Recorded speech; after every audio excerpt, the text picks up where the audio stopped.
جماهير بالملايين، ميزانية بالمليارات، وانتدابات في حجم طموحات أبناء باب جديد. ملاعبية من حجم كبير الحقيقة. جبناهم سنة، وكيف كيف الملاعبية اللي كانوا موجودين في النادي الافريقي وخليناهم كيما بلال العيفة كيما خالد السويسي، هذوما دي جوار انترناسيونو، مع الملاعبية اللي جاوا كيما خالد الموشية كيما جابو كيما كارل ماكس ماهر الحداد القصداوي. هذول الملاعبية عندهم امكانيات حتى واحد ما نجم ينكر هذا. اذا كان بالملاعبية هذوما ما نجموش نلعبوا على تيتر، فلذا معناتها ما عندناش علاش. النادي الافريقي ينهي الموسم الفارط في المرتبة السادسة وبفارق 27 نقطة على صاحب الطليعة، نتيجة ما عرفهاش الفريق منذ 13 سنة. الهيئة المديرة تتخلى على المدرب كازوني، والمعوض هو نبيل الكوكي اللي سبق له اللعب مع النادي الافريقي، ثم مدرب مساعد مع عبد الحق بالشيخة في الافريقي قبل ما يشرف على حظوظ الملعب التونسي ثم النادي الصفاقسي.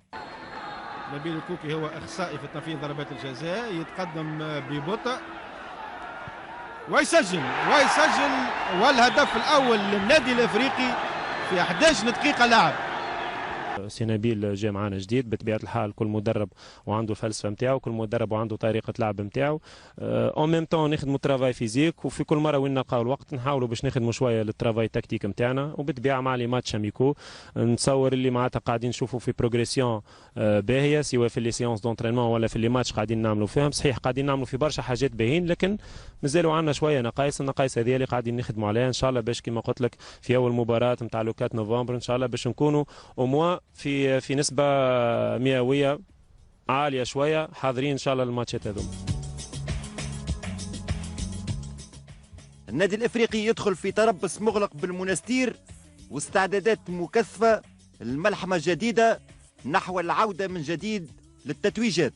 الحقيقه عندنا مجموعه طيبه برشا اللي تنجم ترجع النادي الافريقي للحجم الطبيعي نتاعو. فما اوبجيكتيف واحد، ما تنجمش تقول في النادي الافريقي باش نقعد عام ولا عامين نكون في فريق، لا. الاوبجيكتيف كلوب افريكان طول عمرها تلعب على لي تيتر، ما نجموش اليوم نجيو نغيروا لي زوبجيكتيف هذوما. صحيح مجموعه جديده فيها برشا ملاعبيه جدد اللي تاخذ معناتها برشا وقت، لكن الحمد لله كما قلت لك توا نشوفوا في برشا معناتها فما ولا انسجام بين اللاعبين على ارضيه الميدان. كيف كيف الجو قاعد يتحسن، الملاعبيه اللي جاوا جدد قاعدين بروغريسيفمون يدخلوا في الجو نتاع ليكيب. الحقيقه الحمد لله، وكما قلت لك البكري فما مؤشرات برشا مؤشرات ايجابيه اللي ان شاء الله من بدايه الموسم نحاولوا باش ناخذوا بزمام الامور، نحاولوا باش نفوزوا بالمباريات نتاعنا الكل.